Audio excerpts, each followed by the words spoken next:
The jurors should stay in contact after this experience. Oh, yeah. And become like lifelong friends. That is very what I go to jury duty for, to find friends.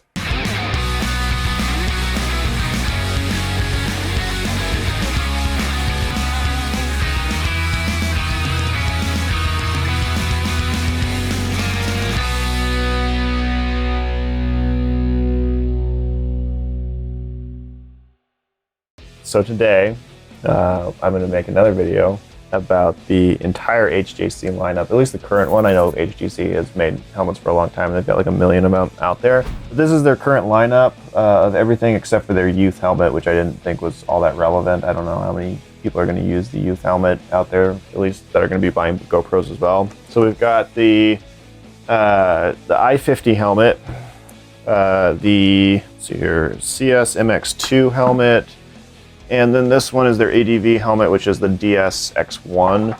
Don't know already. We make an entire lineup of helmet-specific chin mounts that are for action cameras. And I guess you could probably mount like bicycle flashlights to them or whatever if you wanted to. But we have intended them for, GoPros and other action cameras. And you can see here how vastly different they all are from each other. Like I said, they're very helmet-specific. It's not going to fit on a different helmet. The beauty of that is that it just works not only in the mating surface from the mount to the helmet, but it also allows you to get the tip back angle, because what we take into account is the distance from the helmet to the mounting forks, so you can tilt your camera back far enough, even with the GoPro Hero 10 and the Media Mod, which is obviously a pretty big bundle. We can get it to tip back, and we make sure that they all tip back to so that they're parallel with the top of the eye port, because when you're standing up on the bike in the attack position, whether you're riding motocross or endurocross or something like that, your head is going to be about at this angle.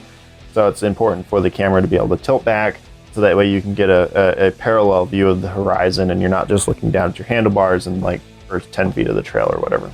Done a few things different with our mounts as opposed to a lot of the traditional mounts that you see. Like here, we've mounted the GoPro screw backwards.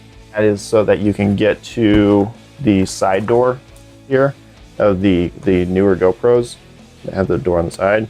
And with the Media Mod, it's actually easier as well. Even though they made this cutout for the screw, you can see here a little bit thicker on this side of the Media Mod, and you can actually get a finger on the end of the screw easier than you can on this side. It's like completely kind of disappears into the end of the Media Mod. So it's actually easier to tighten down when you have it on this side. You can see that we have these tick marks on the side, and those are at every 30 degrees. So it allows you to see, like for example, if you were using an ADV helmet, you're probably sitting down on the bike, so you might not be as aggressive and sitting as far forward. And you might have the GoPro sitting up more in an upright position. If that's the case, you might want to be able to see for the consistency of your angle where you like your GoPro tilted back to, so you can get a consistent tip back angle using those tick marks.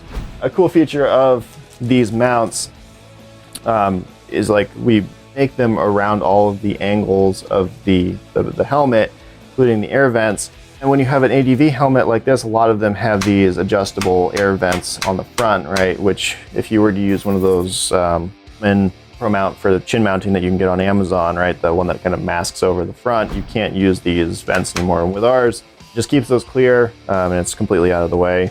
Even with the GoPro on, you can still get a finger in here and adjust that. If you're watching this video, you probably already know why you'd want to chin mount your GoPro, but if you're unfamiliar with the benefits of that, basically the reason why we do it is because it's the lowest possible point on the helmet, where you can mount the GoPro while still attached to your head, so you get that first person point of view, getting the lowest possible view of the terrain. It gives that more depth perception and allows you to view the terrain in a way that's much more real. So when you look at the footage later, you can say, okay, that rock was actually that size, and it's not like being down on it from up here where it feels like the obstacle is like you're looking down on it. It looks a lot smaller. So more protected. I think with camera that's mounted on top of the helmet, you're likely to get it knocked off. I've actually had that happen. Or if at nothing else, right, the GoPro could get tipped back entirely, and you can just get footage of the sky, which is always good. Allows you to see the GoPro. It's protected and it's just out of the way in a way that gives you that best point of view and best camera footage. One of the cooler, more recent developments with our mounts is that we're manufacturing these out of TPU, and that's a flexible filament. It's kind of like a hard rubber. And the nice thing about it is that it's impact resistant. It's not going to break. You would really have to do some damage to destroy one of these. I mean, like melting it in the fire would probably do it, but that's about it.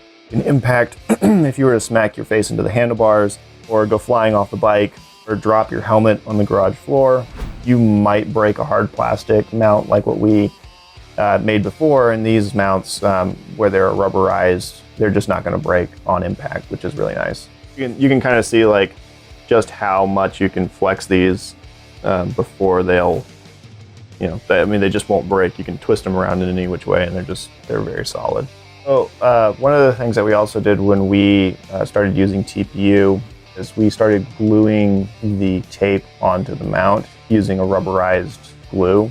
That holds infinitely better than just using the tape to mount directly, which is what we were doing with the older PLA mounts, the harder plastic mounts. It's all right, they would definitely hold a lot of weight, but using this glue, it's just much more secure, and it's less likely to separate between the mount and the tape.